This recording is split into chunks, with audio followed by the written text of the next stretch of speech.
आशा करता हूँ दोस्तों आज की कहानी आपको काफ़ी रहस्यमय लगेगी।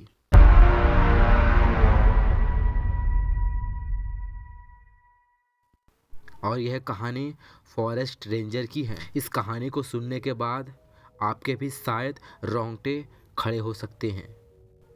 यह उस वक्त की बात है जब मैं फॉरेस्ट रेंजर था। मुझे रिटायर हुए 10 साल हो गए हैं। यह घटना 2001 की है, जब मेरी पोस्टिंग बिहार के रक्सौल के जंगलों में हुई थी।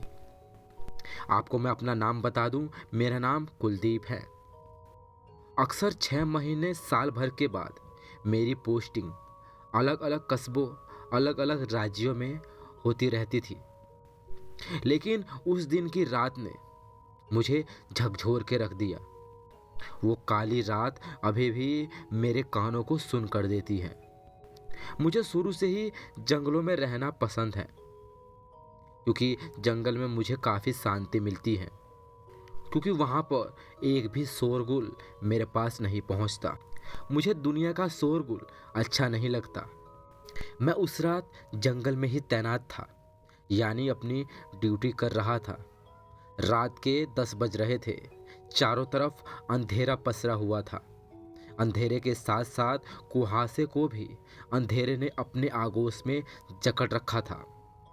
मेरे साथ उस वक्त ड्यूटी पर बिहार का एक और रेंजर, जिसका नाम धनेश था, वो भी पहरा दे रहा था, क्योंकि अक्सर लकड़ियाँ रात के वक्त ही काटी जाती हैं। चोर रात में ही चोरी करते हैं, और इसी वजह से धनेश और मैं चौकी पर बैठकर चौकीदारी कर रहे थे।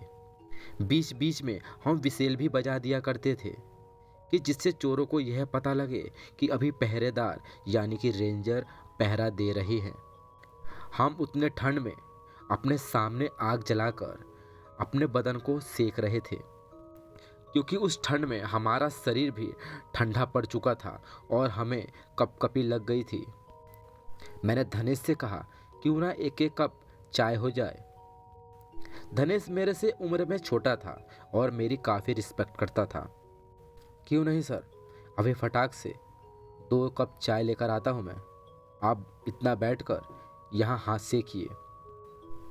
धनेश उठकर चाय बनाने के लिए चला गया और मैं अकेला ही वहाँ पर आग सेक रहा था। ठंड के मौसम में आग के सामने बैठकर आग को सेकना काफ़ी आनंदमय होता है। मैं अपने हाथों को खोलकर आग के सामने सेक रहा था। तभी मुझे जंगल की तरफ से पेड़ गिरने की आवाज़ आई। मैंने धनेश से कहा कि तुम चाय बनाओ, मैं इतना आता हूँ। मुझे आगे से पेड़ गिरने की आवाज़ आई है।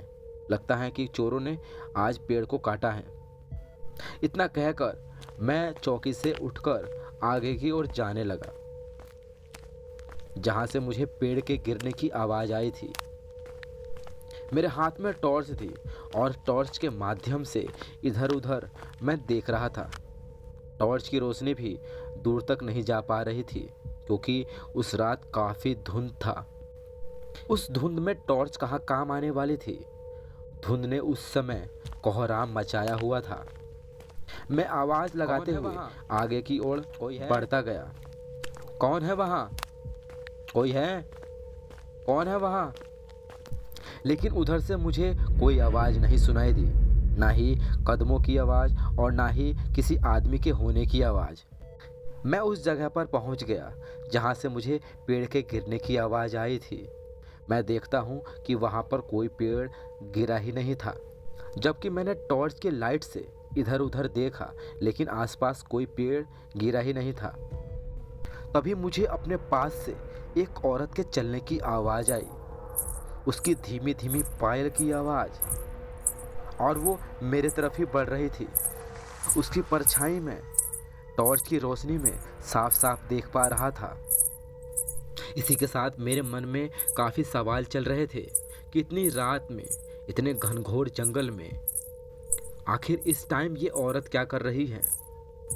और जैसे ही मैंने उस परछाई की ओर अपनी टॉर्च की लाइट जलाई, वैसे ही टॉर्च बंद हो गई और मुझे थोड़ा सा भय का आभास हुआ। मैं टॉर्च को पीटने लगा, लेकिन टॉर्च जलने का नाम नहीं ले रही थी। काफ़ी कोशिश करने के बाद टॉर्च जली नहीं, और तभी उस जंगल में अब पायल की जगह उस औरत की मीठी मीठी आवाज़ें सुनाई देने लगी, जो कुछ अजीब सी बातें कर रही थी। मैं उन आवाज़ों को ठीक से सुन पा रहा था।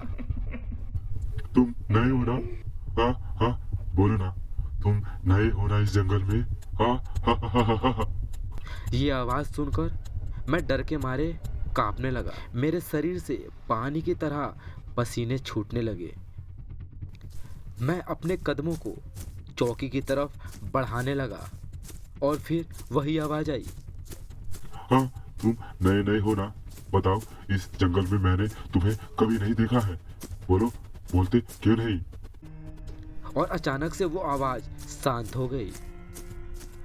तभी वो औरत मेरे सामने से दौड़ते हुए गई और अंधेरे में कहीं गायब हो गई। और उसके गायब होने के साथ ही मेरा सर जोर से घूमने लगा। या तो मैं घूम रहा था या जंगल घूमने लगा। मैं आगे बढ़ने की काफ़ी कोशिश कर रहा था, लेकिन मेरे पाँव आगे नहीं बढ़ पा रहे थे। मैं घूम फिर कर एक ही जगह पर आ जा रहा था। मैं किस दिशा में जाऊं मुझे पता ही नहीं चल रहा था। ऐसा लग रहा था कि मैं रास्ता भटक गया हूं। तभी मेरे कानों के पास से एक आवाज़ सुनाई दी, लेकिन ये आवाज़ उस औरत की नहीं थी, बल्कि किसी आदमी की थी। क्यों रे रेंजर, आ रहा है मजा? तू काफी नीडर है। मैं इस जंगल में जो कोई भी आता है, जो कोई भी इस जंगल में नया नया आता है, मैं उसके साथ खेल खेलता हूँ। और फिर से वो अचानक आवाज़ बंद हो गई। दर्द के मारे मेरा सर फटा जा रहा था। मैंने अपने हाथों से अपने सर को दाबकर नीचे बैठ गया, जिससे मुझे कुछ राहत मिली। और थोड़ी देर बाद मैं वहाँ से उठ खड़ा हुआ और आगे की तरफ बढ़ने लगा। जंगल की खामोशी और वह अंधकार आपस में विलीन हो चुके थे, जैसे कभी जुदा नहीं होंगे। सुबह का उजाला मैं देख पाऊंगा या नहीं मुझे नहीं पता था। तभी मैं देखता हूँ कि मेरे पास एक बूढ़ा आदमी आकर खड़ा हो गया, जिसने सफ़ेद रंग के कपड़े पहने हुए थे और वह काफ़ी ज़्यादा लंबा था। मैंने उस बूढ़े आदमी से कहा कि बाबा, मैं कहाँ हूँ? तो वो बूढ़ा आदमी कहने लगा कि आजा, आजा, मैं अपने कंधे पर बैठाकर तुझे तेरी चौकी पर छोड़ देता हूँ और तुझे जंगल भी घुमाऊंगा। तुझे मजा आ रहा है या नहीं? भागता कहाँ है? आना, आ, तुझे अपने कंधे पर बैठाता हूँ।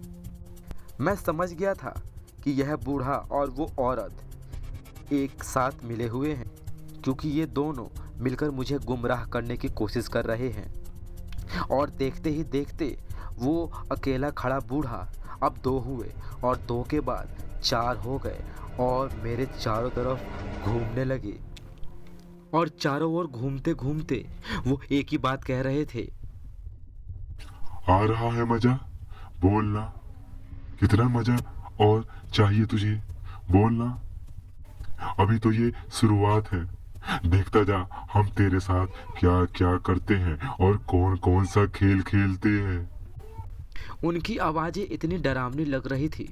मैंने अपने ज़िंदगी में जितने जंगलों में घूमा है, इतना डरावना मंजर कभी नहीं देखा था। मैं समझ चुका था कि ये दैत्य हैं, क्योंकि ऐसे सफ़ेद कपड़े दैत्य ही पहनते हैं और वो लोगों को भटकाते हैं, उन्हें सताते हैं, कुछ तो मर जाते हैं। पर मैंने इनका क्या बिगाड़ा है? मैंने तो आज तक किसी जानवर को भी नहीं मारा है। और अगले ही पल वो बूढ़ा आदमी इतना लंबा हो गया कि पेड़ की लंबाई भी उसके आगे कम पड़ने लगी। और अचानक से वो चारों हंसते हुए कहीं गायब हो गए। गायब होने के बाद मैं जंगल की ओर दौड़ने लगा। कुछ दूर जाने के बाद देखता हूँ कि पास में एक आग जल रही थी। मैं उस आग के पास गया। मैं उस आग के पास पहुँचा। मैं देखता हूँ कि ये वही आग है जहाँ पर मैं बैठकर आग सेक रहा था, पर वहाँ पर चौकी थी ही नहीं। मैं वहाँ खड़ा होकर धनेश को आवाज़ लगाने लगा, धनेश, धनेश, धनेश। तभी वह औरत मेरे सामने पता नहीं कहाँ से चली आई। उसकी डरावनी हंसी और हंसते हुए बोल रही थी, क्या बेटा, मजा नहीं आया? अभी तुझे जंगल और घूमना है। आज हम लोग तुझे पूरा जंगल घुमाएंगे। रात में इस अंधेरे में जंगल घूमने का एक अपना ही मजा है। मुझे समझ नहीं आ रहा था कि मैं कहाँ जाऊँ। मैं ठीक जगह आया था, लेकिन मुझे अपनी चौकी नज़र नहीं आ रही थी। ये सिर्फ आंखों का धोखा है या इन्होंने मेरे ऊपर कुछ जादू कर दिया था। कुछ समय पहले मैंने इसी जगह पर धनेश को चाय बनाने के लिए भेजा था। ना तो धनेश है और ना ही वो चौकी। इतने घनघोर अंधेरे में मैं धनेश को किधर खोजूं? और ये औरत मेरा पीछा नहीं छोड़ती, जहाँ जाता हूँ वहीं आ जाती है। मेरे साथ अजीबोगरीब खेल खेल रही है, मुझे गुमराह कर रही है। ये कब तक मेरे साथ ऐसा करेगी, मुझे इस बात का अंदाज़ा नहीं था। ये मेरे साथ खेल खेलते हुए मुझे मार दे। मैं क्यों गया उस पेड़ के पास? मैंने उस आवाज़ का पीछा क्यों किया? एक पेड़ ही तो काटा था, कोई हत्या तो नहीं की थी। ऐसा तो नहीं कि ये सब छलावा है, क्योंकि मैंने बचपन में दादा दादी से ऐसी कहानियाँ सुनी थी। अक्सर लोग जंगल में भटक जाते हैं और उनके साथ जंगल की बुरी शक्तियाँ खेल खेलती हैं, उन्हें गुमराह करती हैं, अपने वश में करती हैं। या तो उन्हें पहाड़ों से धकेल कर मार देती हैं या फिर उनका जानवर शिकार कर लेते हैं। हे भगवान, तूने मुझे कहाँ लाकर फंसा दिया। दोस्तों, छलावा भूत वह भूत होते हैं जो किसी को भी गुमराह कर देते हैं। यह अक्सर एकांत जगह में ही अकेले आदमी को अपना शिकार बनाते हैं, उन्हें भटकाते हैं, उन्हें इधर उधर ले जाकर उन्हें मार देते हैं।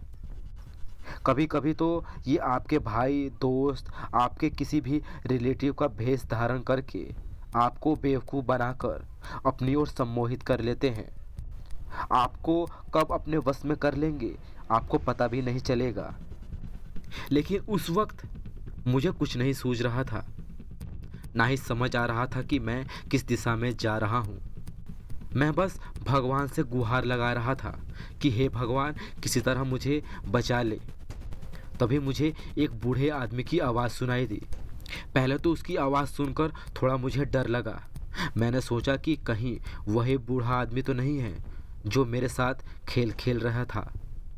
तभी अचानक से वो बूढ़ा मेरे पास आकर बोला कि बेटा, तुम ठीक तो हो? तुम इतनी रात को यहाँ पर क्या कर रहे हो? तुम्हें यहाँ नहीं होना चाहिए। तुम मुझे किसी बात से परेशान लग रहे हो। तुम्हारे साथ कोई घटना घटी है क्या? आखिर तुम क्यों नहीं बोल रहे हो? उस बूढ़े व्यक्ति ने एक साथ कई सवाल पूछ डाले जिनका उत्तर मेरे पास शायद नहीं था।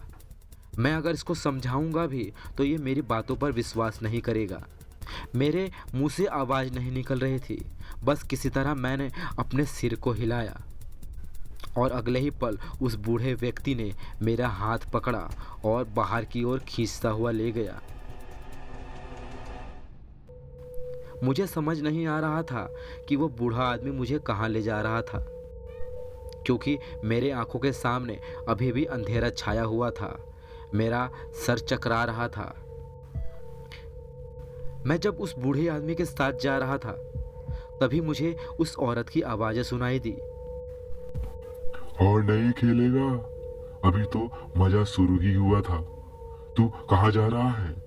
किसके साथ जा रहा है? सच में मैं किसके साथ जा रहा था मुझे खुद नहीं पता था। मैंने उस आदमी की आवाज़ सुनी और उसके साथ जाने लगा। कुछ दूर ले जाने के बाद उस बूढ़े आदमी ने मुझे एक जगह बैठा दिया और मेरे हाथ में गिलास की आकृति जैसी कोई चीज़ थमा दी। थमाने के बाद उसने कहा कि बेटा, इसे पी लो, तुम ठीक हो जाओगे। और जब मैंने उस गिलास में रखी चीज़ को पिया तो थोड़ी देर बाद ही मैं बेहोश हो गया। और जब मेरी आँख खुली तो मैं देखता हूँ कि मैं एक झोपड़ी में हूँ और चारों तरफ से मुझे बच्चों ने घेरा हुआ था। मैं जिस बिस्तर पर लेटा था उस बिस्तर को छोड़कर उठा और उन बच्चों से पूछने लगा कि बेटा मैं कहाँ हूँ। पहले तो वो लड़के देखकर मुझे हंसे और कहने लगे कि आप ठीक हो गए। मैंने उन बच्चों से पूछा कि मुझे यहाँ पर कौन लेकर आया है, तो उन बच्चों ने कहा कि हमारे दादाजी आपको यहाँ लेकर आए थे। उस समय आप पता नहीं क्या अंट-संट बोल रहे थे, कुछ बहकी बहकी बातें कर रहे थे। मैंने उन लड़कों से दादाजी को पूछा कि कहाँ हैं, तो उन्होंने कहा कि बाहर ही बैठे हुए हैं। मैं वहाँ से निकलकर दादाजी के पास गया और दादाजी से पूछा कि दादाजी मुझे कल रात क्या हुआ था और मैं यहाँ पर कैसे आया। तो वो बूढ़ा आदमी कहने लगा कि हाँ बेटा, तुम्हें मैं ही लेकर आया था। मैं जंगल की तरफ ही गया था और उधर से लौटते समय मुझे तुम्हारी चीखें सुनाई दे रही थी। तुम जोर जोर से चिल्ला रहे थे। मैं समझ चुका था कि तुम किसकी वश में हो, क्योंकि ऐसी आवाज़ें उसी वक्त आती हैं जब छलावा किसी को अपने वश में कर लेता है। क्योंकि अक्सर इस जंगल में काफ़ी ऐसे हादसे काफ़ी लोगों के साथ होते रहते हैं। काफ़ी रेंजर ऐसे थे जो इस जंगल में गुमराह हो गए और उनका पता नहीं चला कि कहाँ गए। काफ़ी ढूंढने के बाद किसी किसी की सड़ी हुई लाश मिली और किसी को जानवरों ने ही खा लिया था। शायद तुम किस्मत वाले थे तो बच गए, और कल रात जो तुम्हारे साथ वो खेल खेल रहे थे, अगर मैं नहीं होता तो तुम नहीं बचते। बूढ़े आदमी ने एक बात और कही कि बेटा, इस जंगल में पहरा देना तो ध्यान से। कोई भी रात में चिल्लाए बुलाए तो उसके पास बिल्कुल मत जाना। बूढ़े आदमी की इतनी बात सुनकर मैं वहाँ से जंगल की ओर जाने लगा। चौकी में पहुंचकर मैं पहले धनेश से मिला और रात की बीती हुई सारी घटना मैंने धनेश को बताई। तो आशा करता हूं दोस्तों मेरी कहानी आपको अच्छी लगी होगी। अच्छी लगी तो वीडियो को लाइक कर सकते हैं और चैनल को सब्सक्राइब भी। मिलता हूं नेक्स्ट वीडियो में, तब तक के लिए जय हिंद।